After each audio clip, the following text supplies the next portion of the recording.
All right, everyone, Little. we are back and we're back again and we're back officially back from a I don't even know how long the break was. I feel like I should have checked that, I but think it's been a like pretty long break.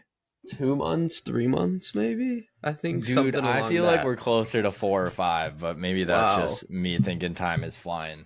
But anyways, Hmm. so before our break, we did an episode. It was called episode 15 called I Graduated and I Don't Have a Job. And it turns out that Alex, our very own, graduated and didn't have a job. And if you're on the job market right now, you probably know that most entry level jobs require 5 years of experience and like a black belt in Taekwondo and probably some other crazy skills. And, anyways, it's not easy right now to find your spot out of school. And Alex is going to take us through surviving nearly 9 to 10, 12 months Hmm. post grad without a job before finally landing his full-time role that he's got today. Welcome back to the Project Rookie podcast. Conversations with the next generation of achievers and the launchpad for rookies just like us. Are you branded as somebody that is going to need a handhold, or are you branded as somebody that's going to just go try it, even if you get it wrong? There are a million and one ways to get the same outcome in a lot of things that we do in life, and finding success is one of those things. And if you're a kid that wants to work hard and can't find a spot, get in touch with Alex or I. Get some, insider tips and tricks from the front lines for the listeners at home. Anything you want to say right away? Otherwise, should we hop into some other stuff? All right, hold on a sec. I have to read this quick. This podcast is for educational purposes only, and the views and opinions expressed on this podcast are those of the individual speakers and do not reflect the official policies or positions of their respective employers. Now that that's out of the way, let's get back to the episode. I'm really excited for this episode. First one back, chapter 2, season 2, as we're calling it, I think. Yep. That's a new thing we're introducing. The last few episodes under the calendar year, that was season 1. Now we have season 2 rolling out. And with that, you may already notice that the video is looking a little bit different here. We kind of took some time to change up a few things and just make it a little bit better for you, the listeners, because we want to give it our best bet and make this look as pretty as possible as well. And along with that, as you can see in the background, Jet and I are both currently working on upgrading our spaces, so you no longer have to be only viewing a beige colored wall behind us. Yeah, so I think I'm pretty excited about that, and obviously, as you've already kind of hinted to before, this episode's kind of all about me, so I think that's also got me a little bit excited to talk about my newest job and kind of what life was like up until this point. So yeah, let's get right into it. I forgot. We also hired a creative director that helped us with some of this marketing stuff. Her name is Jessica. You'll hear her, in the intro and maybe popping in throughout different parts of the pod. So look forward to that. We're happy to have her on the team. Yeah, and I feel terrible. How great. could I forget about Jessica? She does whatever we need her to do. It's crazy. Literally. Like word for word, exactly what we need. So intelligence off the chart. Welcome, Jessica, to the Project Rookie team. All right, so we have a new little structure to the episodes that I think maybe I'll just explain it this time, but we're switching things up. I think it's important to, like, me and Alex share information with each other all the time, and like, what's one thing you learned this week type of thing, or like, oh, I saw this interesting thing. And we're kind of like, well, why aren't we just sharing those things on the pod? Because that's kind of more of like our real interactions. And then obviously we'll still have a topic and everything, but we're always going to start with like what's most interesting to us this week. And by the way, this week, I say this week because we're going to record every week. And so there will be a lot more fresh content coming out from that perspective. Yeah, it's super exciting. That's we have some like, cool things planned, and definitely a little bit different than what we were doing previously. So I hope that everybody listening and those who are new and giving us a shot, we hope that you like it too, and feel free to leave us some feedback, comment, a DM on Instagram or X, wherever it may be, and let us know what you think and how we can make it better for you. All right. So, as some context, part of my job now at work is to spend some time tinkering with and exploring AI tools. And so I figured that since I think that like every student I talk to, I'm basically, constantly saying that you should be playing with AI tools. And so I was like, what a better place to do or to show a little demo of one of the cool AI tools that I've been playing with lately. I'm not really sure what the use case here is, on a large scale perspective, but I do think that it's quite interesting. And so I feel like I'm going to do a little live demo right here. All right, sweet. So first of all, this is a tool called Gamma, and Gamma can generate either websites or PowerPoints or Word documents from a text prompt or a URL or a file that you upload. And so I'm going to show you how it can clone a website. And one thing I think about with this like website cloning is that you can take, like, let's say you think someone has a really cool online portfolio of their projects and accomplishments, like a website resume type thing. If you wanted to copy like the wireframes, which is basically like all the pieces of a website, but change it to your own information, you can use a tool like this. So Alex, give me a website you think I should clone, and we'll see what Gamma can do here. I'm thinking Liquid Death. How about that? I love Liquid Death. Let me get that pulled up here. Or I feel like another one, a good one too, would be like Nike or something like that. I feel like they have a very visually pleasing website, and it'd be That would be a interesting to cool see one. how well this could replicate that. All right, so I'm popping in. Sorry about those of you who are listening to the audio only. I should mention that, some of these, sometimes it'll be more beneficial to pop over to YouTube and watch the video there. Our video is also on Spotify. So if you're watching on Spotify, you'll see the video too. So I'm going to click, I want to create a web page here. You can also create social media content from prompts too. So it's kind of cool like that. And then continue. This seems like a great tool to, like you were saying, kind of be able to take certain aspects from other websites or portfolios or things like that that you may find interesting and kind of want to use it yourself. But I think this too would also be great at like rapidly generating like minimum viable products and things like that, or other little proof Yeah. concepts given the prompt that it was given itself. MVPs, I'm going to pick this blue theme here. So you can pick different themes and then we're going to generate. And this tool is totally free, actually. I don't know if there's a paid version. I probably should know that, but you can get pretty far with the free version. It probably costs money to actually like host your website. Yeah, But definitely. this is what it's doing. So that was like about 60 seconds, I would say. And we can just start having AI build out like all the wireframes for this website. And you'll see all of this is editable. And it's going to just continue building this scroll down of the website with all these cards. And I just think it's crazy how fast it can copy this. And most of these images are going to be AI generated based on what it knows about Liquid Death. I'm not sure which LLM this runs off of, but it's quite interesting. The AI ads and everything in the conversations regarding like advertisements right now and the use of AI is like crazy, and how it can generate, God, I can't think of the word, unique or proprietary content on its own with just one picture of it. I think that's crazy. Yeah, so this is pretty crazy. So go ahead. Yeah, like this would get outsourced to a whole nother department or like a whole other company to do this type of work, and you just did it in 60 seconds. The charts. Look at the charts it's building. Like it's just super interesting. And then the pricing. I mean, this is all.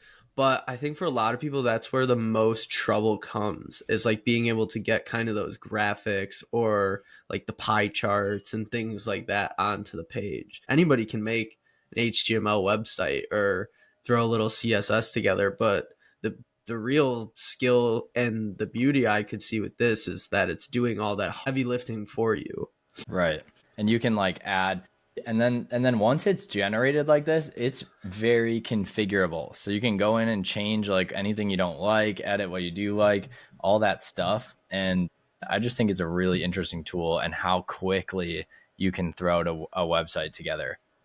So anyways, that's my Definitely. interesting thing this week for you, Alex. It sounds like we both came up with like a use case or two there where it could be like applicable today. Yes. And so I think that's super cool. So I'm going to drop this screen and we'll hop to you, Alex. Tell me something, teach me something from this week. What's new? What's new from this week? What'd you learn this week? What's a random fact that I don't know? And I know a lot, so this will be hard. I know a lot. I think one thing that I've been very interested in right now is the difference, and this is kind of just like a random one, but I think it's kind of cool, is now for preface, I think electric cars are pretty cool. I don't necessarily think they're fully practical or where they can be now. I'm kind of a fan of hybrid systems and things like that, but I think that the Chinese like electric car market right now is absolutely insane. It's crazy how, and this is where it's kind of getting a little dicey, it seems like there's been a lot of work holding back that information that there's all these cars in the Chinese market that are literally blowing what we have out of the water now. Like the features, the technology, the actual like, and this is where it's like, okay, where are those facts actually like true? Like some of these cars are quoted at like 600-700 miles a charge, and then you can recharge them in like 20 minutes or less, up to 80%.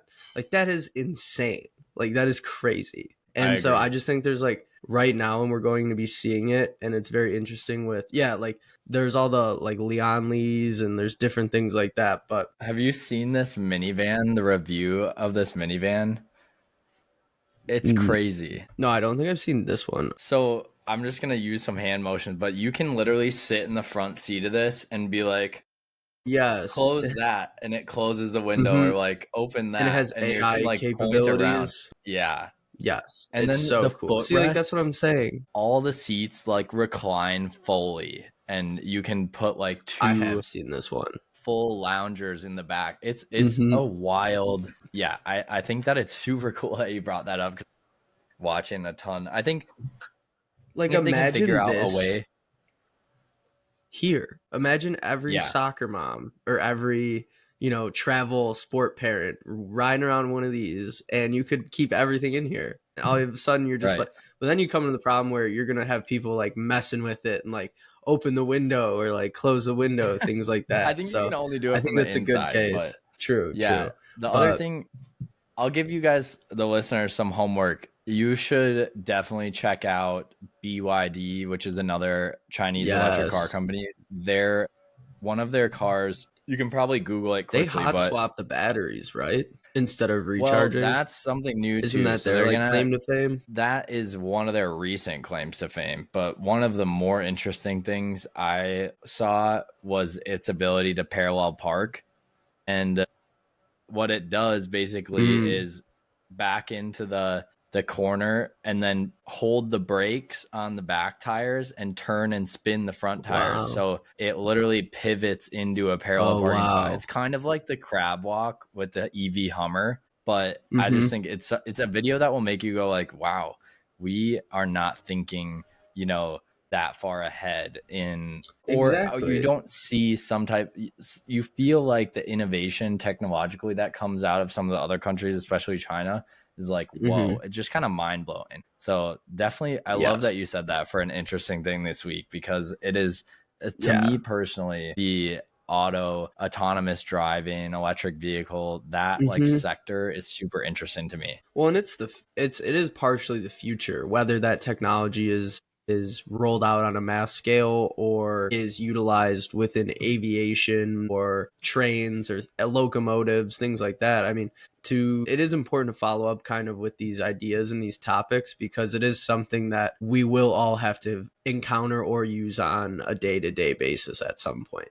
like the future, as far away as it is, it's the future is also now as well. So Yeah. that's kind of why I want to bring it up, just because it's something maybe that's not always in the back of everyone's minds. Like, oh, maybe I could go look at some other market and see what they have to offer. And sometimes it is a little bit better than what we have here. So that's my Right. random thing for the day. I love it. All right. To wrap that up, Gamma is a sweet AI tool that you can clone websites, make PowerPoints with from prompts or a URL or a document that you upload. And y'all should definitely go check out some of the advancements in electric cars coming from overseas. I think that both of those are super interesting things and will keep your mind occupied for a while. But that wraps up the most interesting thing this week, and we'll be right back with the main topic after the break. Hey there, me again. Hope you're enjoying the show as much as I am. Make sure to follow our podcast on your favorite listening platform and subscribe if you're watching on YouTube. Speaking of YouTube, full episodes are now available on YouTube and Twitter. Well, X technically. All right, see ya. Welcome back from the break. We're going to roll into the next part of our episode here and kind of dig into what we're really here to talk about, which is actually myself, believe it or not. But so as Jet kind of started this episode out, we had done an episode and it was titled, I am just graduated and I don't have a job. And within that, we kind of gave our just overall thoughts and tips and tricks to preface for maybe some of the newer listeners and viewers out there. I had an extra year of school, and Jet had graduated at the end of the school year of 2023. I didn't finish up until this last May. And with that, it kind of gave, Jet's thoughts, but also my own perspective on what somebody who is in that position is really thinking about and what they are going to hopefully achieve in that time between graduation and getting their job. So that's why this episode's pretty cool, because fast forward now, this would be almost a year later, basically. We're coming up on May already, and I have now been working for the last 2 months. I started in February, and I had graduated as a biomedical engineer, so I was looking for something within the biotech space or kind of the overall just engineering for the medical field, whether that's within software or physical devices. It was kind of up in the air. I wasn't really sure. So with that, I had landed actually this position, and I work for a medical device company that does dermal fillers, so things that get injected underneath the skin to help lift or promote some sort of collagen growth or things like that to improve the complexion overall. And then we also manufacture a plethora of cosmetic creams for anti-aging, moisturizers, things like that. So with that, this company's been around actually for 115 years. So it's a pretty established company now, but I work along the quality team. So with that, I kind of help oversee that everything that within a highly regulated area, such as a medical device company or a place that is manufacturing things that get used in or around the body, there are a lot of regulations set by the FDA or the other international agencies where you are selling the product. So everything is kind of like written down within standard procedures, as we like to call them. And so SOPs, yeah, I went from never hearing that to that is literally one of the, I probably say that phrase 100 times or more throughout the week now, because my job heavily relies on leveraging those SOPs to make sure that products and things overall haven't been impacted too greatly. So to back it up there, I kind of gave a little bit of a sneak peek, but I handle non-conformances within the manufacturing or packaging of the products. Can you tell themselves. me what that means? What is a non-conformance? So a non-conformance is something that goes against the standard procedures or kind of the regulations that are set by different standards organizations and like the FDA and things. So basically, is that an error? Is that like yes, it's an error, pretty much. Non-PhD term? Yeah, so non-conformance is just kind of a fancier way to say an error. However, we like to call it a non-conformance because an error sometimes means something's actually going wrong, whereas a non-conformance hasn't maybe been fully realized yet if something is or isn't going wrong. Does that kind of make sense? Got There's it. So still it's a gap. potentially, Yes, there's yeah, still not a definitive, this is happening or isn't until that investigation occurs. So that's where it's kind of funny, because you don't always want to be as definitive and say this is or isn't working, because it may just be one case that it isn't working. So whatever. that's I'm interesting. getting to. It is Yeah. very interesting. I this is something that I didn't necessarily think I would end up in, like, a position doing this. It's more along the lines of utilizing my technical writing skills and kind of my comprehension of ideas and logic and reasoning in comparison to actual, like, skills and techniques to that I learned directly relating to my major. So it doesn't involve any, like, computer programming or like electrical system development and design. So it's pretty cool because I get to really get kind of the real rundown of what happens within the company or what isn't happening in regards to, like, the production or the packaging of products. And two, I also kind of have a say in disposing that product. And by disposing that, I don't mean like physically burning it or like getting rid of it. I mean like disposing what happens to it. So with my investigations themselves, I have to talk to either the production managers at the time, the operator themselves that actually reported it happening or was the root cause of that error occurring itself for the non-conformance. And from that, then you have to, utilizing our standard procedures and some of the other documents that we have done as studies, I should say. There's studies that are performed to, if something goes wrong, they check certain temperatures and shipping conditions and things like that. So we have things that if something goes wrong, we can leverage and say, oh, this actually isn't an issue because we did a study on this 6 months ago saying this, and that, and no product was impacted. So basically, for the simple of it all and all this rambling, I basically have to make sure that the product won't kill somebody in the end. So if I work on an injectable, so if something goes wrong, I have to make sure that if that syringe does get released to the public, then after injection, there's going to be no risk or even potential of death for the consumer themselves. So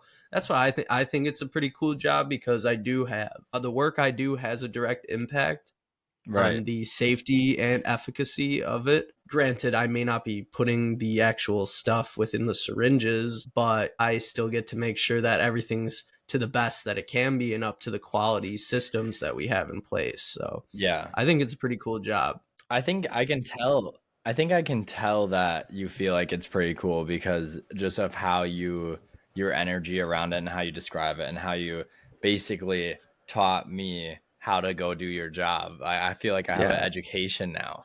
I was like, Mm-hmm. I can show up tomorrow and be like, all right, I got steps 5 through 10. I only need steps, to like Mm-hmm. 11, 12, 13 to be ready to go.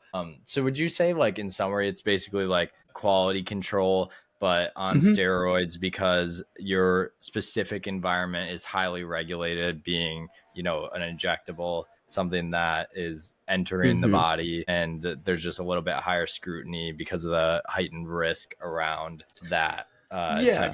type of product. I think you hit it on the head of the nail there. And really with a lot of it, and I think you've probably noticed it too, being in somewhat of a larger organization. The company I work for spans a few different continents. It has a few different divisions that it oversees, and there's been mergers and acquisitions, and so they're kind of all over the place. And with companies as they get really large, you really find that there's just not extra departments. I don't mean it like they're wasteful departments, but there are just like checks within and along the system where one department checks the next and oversees that. So like we still do have like a quality control for like the manufacturing process, but then like we have quality systems. So then my department, I guess, would be more of like overseeing the quality systems and making sure those are put into place as well. Does that kind of make sense? Yeah, for sure. Yeah. So All right. it's just more of that like structuring of it all. But yeah, And the last thing, and I know we got to move on to the next, but one thing that I think is really cool about it, and really I did not see myself being in this position even when I was interviewing for the position, is the product line that I oversee is actually manufactured in Switzerland. So my workday is actually all like 6 hours ahead. So I get in at about Oh, 7 to 7:30, and for them that's about 2 to 2:30 in the morning, or 2 to 2:30 in the afternoon in Switzerland. So, interesting. that's been one thing that I've really had to work around and get comfortable with. And also, kind of, there is the language difference. There is kind of the cultural linguistics that happen that kind of can make some room for error occur. So that's probably been the biggest adjustment, but I think is also the coolest thing, and probably one of the more valuable skills that I think I will take away from this experience is having that like international business relation in a sense. Right. That is a skill set or just experience that has nothing to do with your company or your job, but that you're just getting because your team I feel like there's a word to say in two countries, but I'm just gonna say international. And I feel like that skill is going to be super transferable in all of your next steps.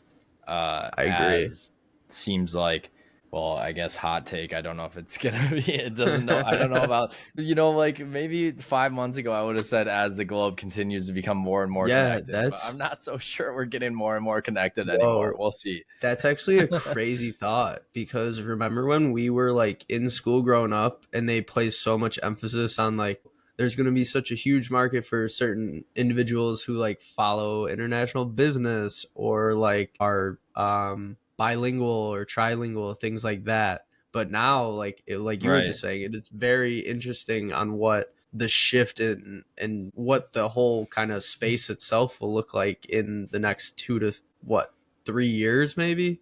I don't Yeah. know, There's 4 years almost after.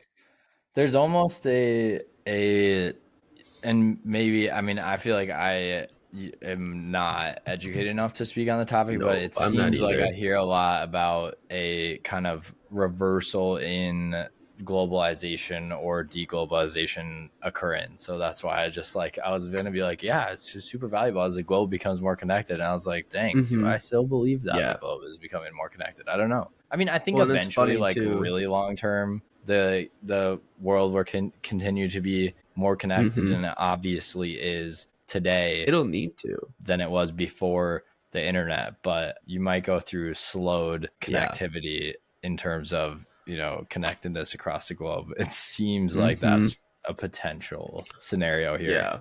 That's a whole nother topic we could probably dig in Right. on, because All I right. have a bunch of actually I actually I have need some to ask you a interesting question thoughts about on the that. job. I need to ask you a question Yeah. about your job. Okay. First thing, can you Let's give me a let's little. let's do that.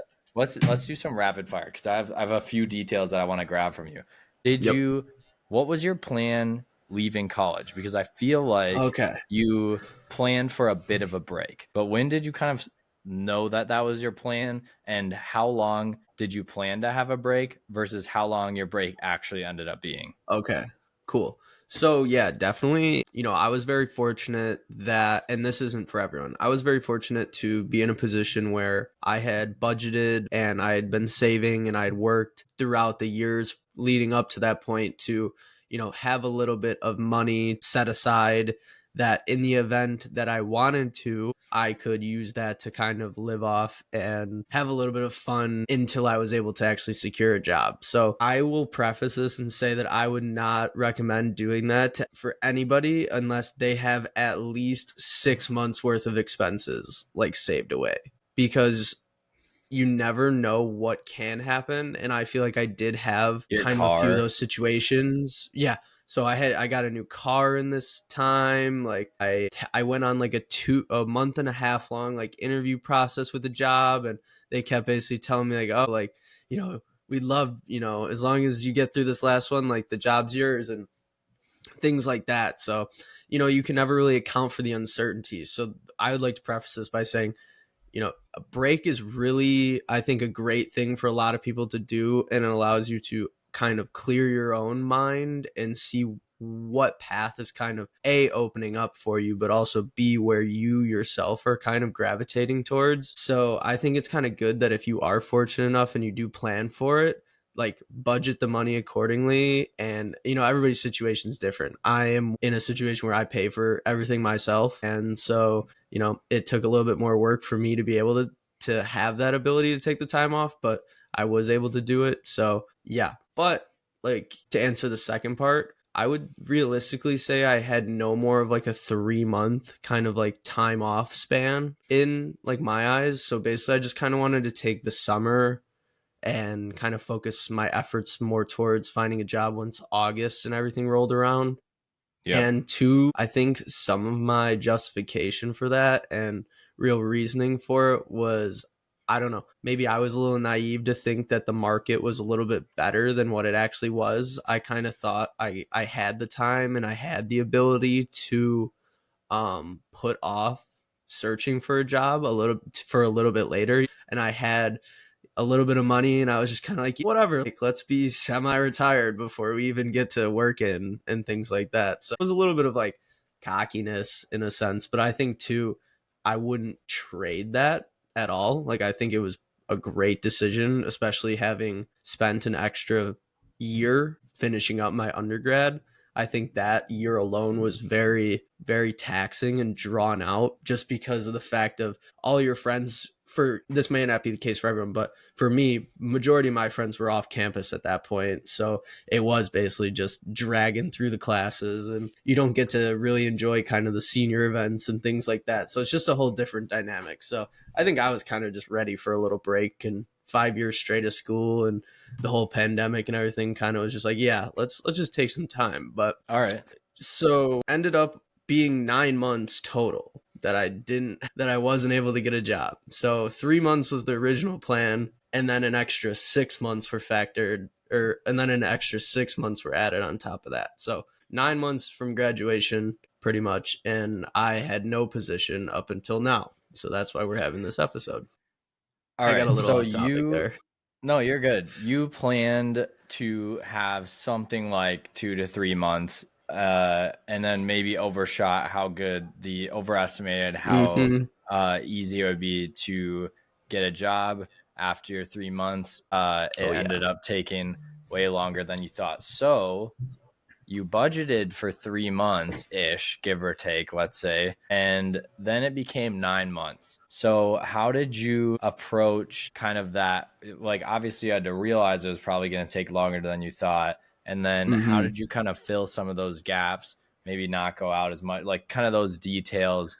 How did your lifestyle change to get by in those 6 months that were kind of unplanned? Yeah, so I will preface and say I planned for 3 months, but I did have like 6 or 7 months saved up. So it wasn't the worst, but as the days kept going more and more and more, and it really didn't seem like there was kind of an end to this unemployment in sight, I did have to make I would say I made some pretty drastic changes. And with that, I definitely changed my social schedule a lot to kind of fit with more of my financial situation and my goals that I was trying to achieve. I wanted to make it all the way up till I secured my nice job, the full-time position that everyone's looking for out of college. I kind of wanted to like still have my freedom, so I wasn't really like pushing for like a part-time job or anything like that. So I then kind of cut a lot of the spending out, no more eating out, no really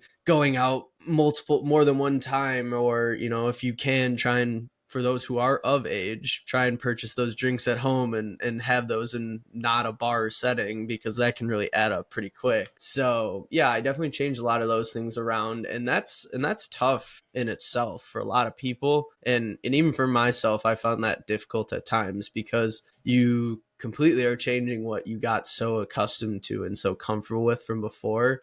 And then now you're kind of like in a sense of like deprivement of it, and you're like, oh boy, like, why do I have to like suffer now, and everybody else gets like keep doing things the way that they were doing it beforehand? It's definitely a mental test for a lot of people to be in that position and to not really have like the end in sight. Right. It's hard. Yeah, and it's tough. It's probably even, I mean, you probably didn't feel like this as much with me since we live far apart, but I just am thinking of you talking about that and I'm like, dang, I am probably a horrible friend to be around if you're trying to pull back on expenses. Like I am definitely Well, you responsible with my money, but I also, will go buy, hmm something I really wanted when I have enough yeah. for it, and like I'm cool with that, but it looks like hmm frivolous. I'm definitely not a full on saver.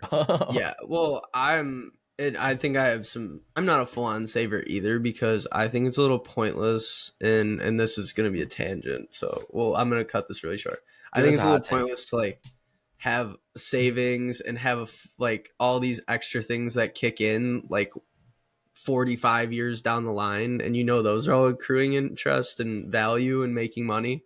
And I just don't necessarily always think of savings as the most like important thing. Like I feel like you can invest in yourself sometimes better with that money that would just be getting 4 or 5% interest over a whole year. Yeah, I mean, Hot it take. Hot take. I don't even think it's that hot of a take. It all just depends on what your Because goal is. So if think your about it goal, too. It's like if you don't even have up to like 10K, like 10,000 at a 4 or 5% rate, like the most you're making on that's like only a few $100s. So it's like you keep all that money in there for only a few $100s. yeah. I mean, it all depends on what better uses of your money you have. Yeah. And then also, if you go back to talking about investing in yourself, and you're right, this is going to be a tangent because I'm actually interested in it. Yeah. If you We go might back have to to cut investing this in and talk yourself, about it. yeah, we'll see. One, I'm gonna try and make this super quick since it's a tangent, but there's a few ways to look at money. One, you're never going to get rich, if that's your goal. You're never gonna make massive amounts of wealth Mm-hmm. by investing in index funds and day No. trading your stocks. And you can say that some people ride up a little high day trading, but Mm-hmm. somehow it never lasts because they have to keep trading, and then one day the trade doesn't turn your way, blah blah blah. So anyways, investing is not generally a long term or a path to massive wealth, but it is a path to To wealth wealth. and like Yeah. stabilization, like a wealthy middle class family. And so you're basically weighing between, all right, well, if I load up things like Mm-hmm. my K and like longer term index investments, then I know I'll be, probably somewhere around the middle class, maybe upper middle class, if I do that Yeah. regularly, starting at 21 Mm-hmm. till I'm 50. But Yes. if your goal today is more than that, then obviously where that's going to get you. So you're going to have to find a different vehicle or different way to use your money. Some people say you should Uh-huh. spend it on yourself, your own business, like developing skills that are going to like give Mm-hmm. you a higher, all those things. And I think you hit yeah, it on the so head that's there. how I think That's about a it. this by saying max out your 4K and make sure you get your employer match because that money adds up in the end. So This is not we'll keep financial going from advice, there. as Jessica said Yes. at the beginning, but Per our it disclaimer. you are leaving free money on the table if you don't take advantage of your employer's match. Anyways, You are. one other thing I would say is that there is 1,000% an argument for a balance between how much you invest versus how much you spend on experiences and memories today, because you are also only this age one time. So you obviously need to find a balance, but and I think it's different for everyone. It's your personal preference, but I would argue that you shouldn't lose sight of the fact that you're only this age once, Mm-hmm. and these memories are something you're going to be 65, 70, 80 scrolling through your phone looking at, and That's remembering crazy. the good old days.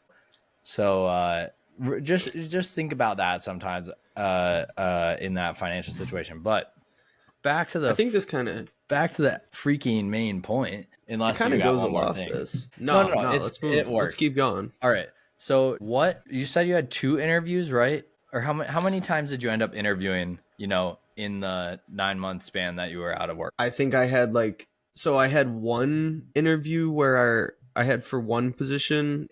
I think I had done 6, maybe 7 interviews total. Okay. And then Is that the one that you felt like they were leading you on and then they just dropped it? Or is that different? yes. That Okay, was kind of that one. can you give me like a 30-second highlight of that situation? So basically I guess that was for a sales position. It was a technical sales role. It was for a company based in the Milwaukee area. I had met with their North America sales Everyone and their like mom. basically I met with like the whole almost all the C like I met there's three C level people, or the founders I should say, and I went up to like meeting one of those three. So I was like I basically talked to the whole company. And I think it's just because, personally for me, I think it was more so from that last interview with him. I just didn't necessarily think we just as people got along well. Does that make sense? Yeah, Like, and do you ever sure, just like meet somebody and you know that you just did not vibe with them? you just don't click. Yeah. Exactly. And I think that's partially what it was, because the rest of the individuals that I had met and spoke with, I had gotten a great vibe from, and like that connection, and like, oh, okay, like I could see myself working here. I could see myself interacting with you maybe in our respective roles. But then it came to this person and I was like, this was not what I was feeling in the other interviews. So I think really it came down to that. And for whatever reason, people are different, so sometimes they don't work out. But yeah, that sucked because that was like a month and a half long process,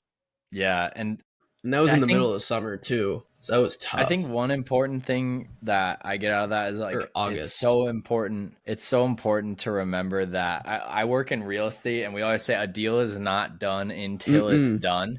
And there you Until have the it. paper's On the signed. 7th interview, did not Mm-hmm. vibe. And it's like as simple as that, which isn't even really like it's not even Alex's fault, but you have to No. continue being Well, it dedicated could have to been. that process. Oh yeah, maybe. Totally. Sure. We'll give you that percentage, but I'm like not going to let's completely say I was innocent, because who knows, yeah, but totally. But I'm yeah, just because trying then to I point didn't out even hear that anything back about it. I'm just trying to point out that it can be something as small as a personality clash, and that Yes. can take all this work and not have a done deal after it. And so you have to remain dedicated until the deal is done. That's basically it. Yeah. What's up? Have you tried flipping to 1.3x speed? It's perfect if you're in a time crunch, or if you're just like, dang, these guys talk slow. Don't worry, me too. Me too. Anyways, back to the pod. Anyways, did you have to do anything to like hone in your interview skills, beef up your resume? Like what were kind of the levers you tried pulling that you think might have helped you in the end? Or maybe a job fell out of nowhere into your lap and it didn't feel like any of the stuff you did actually led to the job. Tell me that. So throughout this whole time, I was still kind of, I was still trying to keep myself mentally prepared for any sort of interviews or opportunities that did arise. And I've mentioned this in the past. I am a member of it's called SIM, Society of Informatics and Imaging Medicine. And so I'd gone to that again as a contestant, hoping to do some networking, to continue seeing what is happening within the industry and what maybe I need to learn and to start kind of getting really good at to better give me an opportunity in the work world. So I did that. I actually got a little bit of help on my resume from my good friend Jed over here. So we sat down and we had a nice little 30-minute conversation and tweaked that and saw where I needed improvement and kind of where my verbiage and really the content that I did have included needed to be kind of beefed up and just more honed in for the type of roles and positions that I was applying for. So that was a great experience, and I highly recommend to the listeners here to definitely reach out to Jet. And if you think you are struggling with your resume or you need some help with it, he can do wonders. He's gotten other people in the past positions after helping tweak their resumes. The proof is there. He knows his stuff. I appreciate that and shout out. Yeah, no, I mean, I'm not even getting paid to say this. Like, I genuinely mean it. But like I'm slipping so you I did a that. 10. Yeah, but one other thing, and I think it's funny because I was very kind of still looking on LinkedIn a lot and seeing what positions were, what people were talking about, and kind of what my classmates themselves were getting hired, the roles they were getting hired into as well. I think that's kind of, an important skill or just kind of an important little tip, see where people you graduated with are getting hired and what companies are looking at them, because it's not 100% for every company, but let's just say I think 60% of companies probably will, they will kind of gear towards a certain applicant type or a certain school. They're looking for people who have skill sets and who maybe are going to be similar to other people that they've hired in the past. So I think that's one kind of great thing. Utilize your alumni network, but also see kind of where people are posting that they are getting jobs at and where they're accepting positions at. That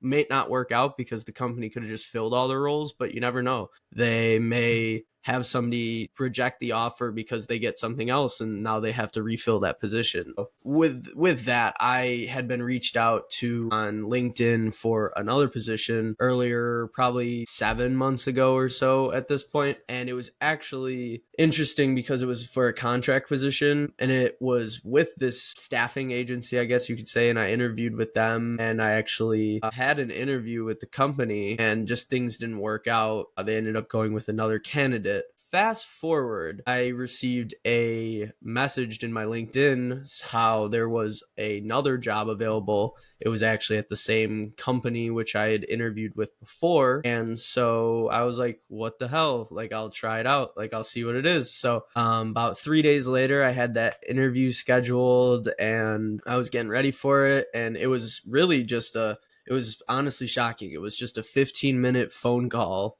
like interview over the phone, probably 15-20 minutes at most. And I had already spoke with the company before, so they were pretty excited to hear back from me. And then we got off, I asked me about myself, how I'd fit in the role, what I would knew about the process itself. And at the end of it, they said, great, we'll let you know in 2 days whether you get the job or not, and you'll hear from someone. And I was like, okay, cool, like, great, I hope I get it.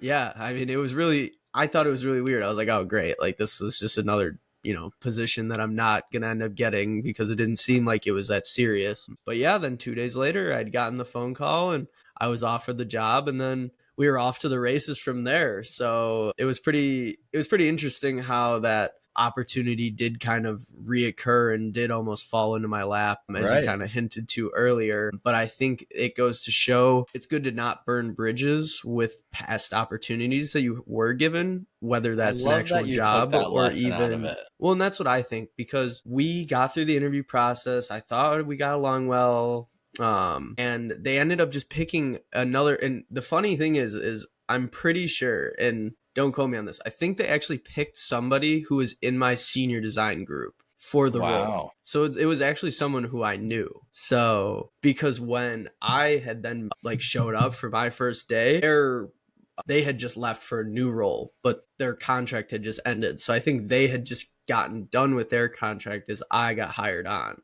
So I think that's a very, kind of funny thing right there. But yeah, what I took from that is you don't want to burn any bridges, because they came back to me and were like, hey, we have this role. We knew you were the right fit the first time, but now it's reopened and we want to go with it potentially with you this time. So I think that wouldn't have happened if maybe I didn't keep following, or if I was kind of spited by it or something and I'd never responded, I would have just cost myself a whole job. So I think that's one thing, is don't kind of get mad if things don't work out. Keep them still with an open mind in the future. Yeah. So yeah, that was kind of my story. That was how I got it.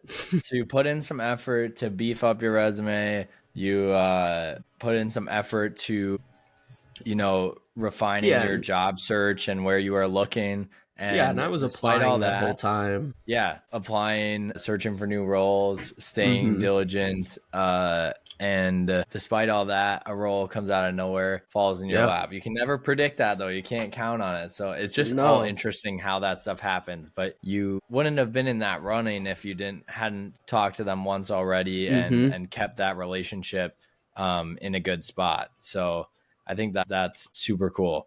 You got anything else? I feel like if you were talking to a student right now that was feeling like they were going to graduate without a job, do you have, a top 3 things you would do one or two things that you would recommend, a piece of advice if someone's kind of getting nervous coming down to the wire. We actually have May coming up, so there's definitely a possibility some students are in this situation. There's about to be a lot of people in this situation. One, I think the first thing I'd like to start off with is don't panic. If you start to panic and think that this is the worst case scenario and things are going horribly wrong, then the likely outcome of that scenario will be something that goes horribly wrong. And I think that's partially from my own experiences. Once you start to lean towards the negative a lot, that's when a lot of other negative things occur. And maybe not negative, but just things that won't benefit you and kind of propel you to be going forward anyways. Can so I think pause one you is for don't one panic. second? Yeah. Yeah. On that negative note, my mom always said this thing that I absolutely love. First of all, she also said never burn bridges. So I love that you already said that. But another thing my mom said is that if you're looking for something negative, you'll find it, which is kind of like what it just means is that if you kind of start falling into a negative outlook on things, you'll find more negative things to think about. And then it's kind of just like this domino effect of negativity. And it's hard to find like any motivation when you get into that spot. So I think that what Alex says is a really important point, especially because like, I feel like if I can tie in and be like, you know what, my mom has that advice too. Like you can carry on, like, oh yeah, this advice has been the same for generations, So like, anyways, that's why I wanted to pause you right there, but keep going. Two, I think a big thing is like your financial awareness or just like your financial situation is very important. So with that, kind of how I mentioned earlier, set kind of a definitive time frame of when you think you will or will not be having a job and go over what your actual like living expenses are, whether you pay rent, whether you don't, your grocery, your gas bill, things like that. I think that there's truly what got me through a lot of it was knowing exactly where I was at. And because that can also really kind of creep up on you really quick and work against you if you're not able to just like get bailed out if a large monetary kind of thing comes about. So I think that was really important. And three, be open to kind of any opportunity that arises. And the reason why I say that is because for me, I was always looking for just that, not necessarily the job that I would be at for the next 10, 20, even maybe 5 years. But, I was looking for a full-time job that probably had benefits, maybe higher salary that I was setting an expectation for. I was setting a high expectation for the salary and compensation as a fresh graduate. There is definitely a good amount of money that you're being paid, and there's definitely a really bad amount of money being paid. There is, you have to be able to put it all into perspective on where you're at currently in life and what your obligations are and whether you truly need to be making that 6 figures right out the bat. And I'm not saying nobody should be making that. If so, that is the dream, to be coming out of school and be making 100K or more right away. But the reality is most grown adults don't even make that money. So, don't let that be kind of like, and I'll double back really quick. Don't let the monetary be like what is truly driving you into the role. Like make sure you're looking at the experience and the opportunities that it's actually going to provide for you by being in that position. Because I've mentioned this before, the money can get you places, but it can only get you so far if you don't have the knowledge to back up with it. Like that knowledge is truly what is justifying your large salary at work, not just because you got paid a lot at another job. Like nobody cares. It's actually what you do. Yeah, see, 18%.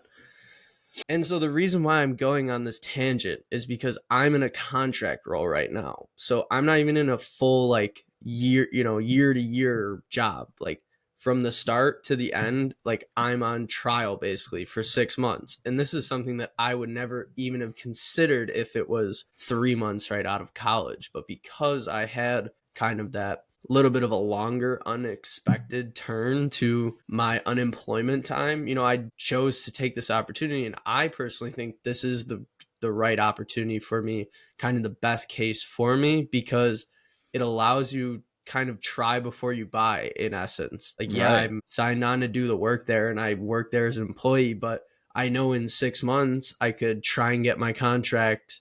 I could either try and get an internal hire there, or I can renew my contract, or I can leave. And so that already gives you three great options right there. Look for something new, potentially continue what you're doing, or have an already leg up because you're working at the company in an actual mission critical position, and then you're trying to go to another important role within the job.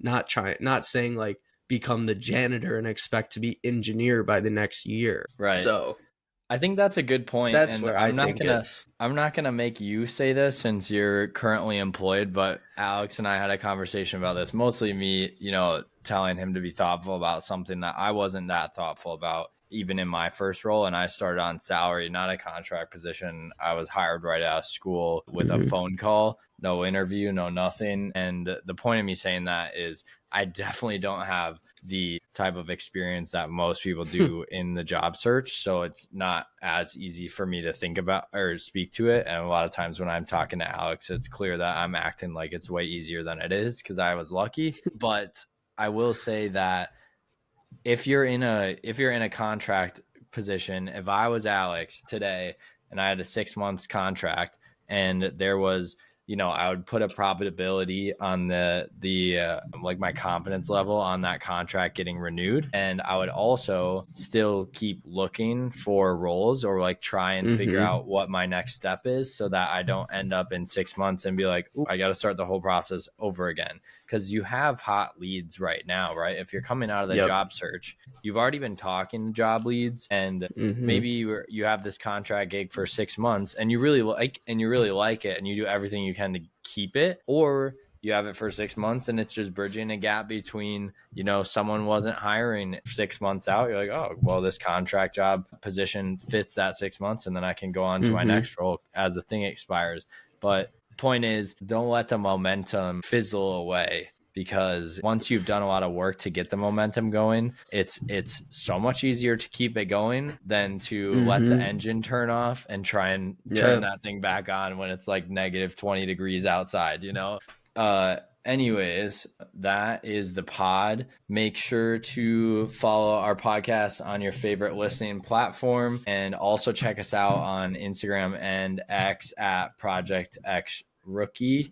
That's our handle. We're starting to be active again there, and that's the best place to find us if you want to chat with Alex or myself. And that's it. Thanks for hanging out with us. First episode back of season 2, and we'll see you next week for another episode of Project Rookie. And here's Jessica with your high speed episode recap. Take it away, Jessica. Peace.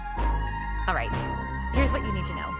AI is super cool, and you should definitely pay attention to it. So are electric cars.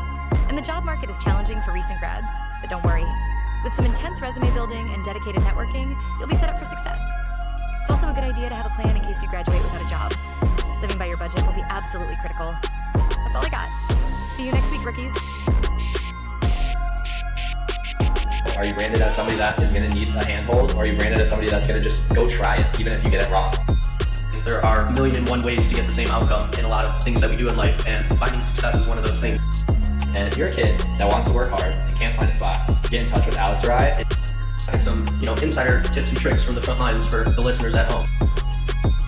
So when you go to buy a car, right, you don't pick a car because it tried to be the best one.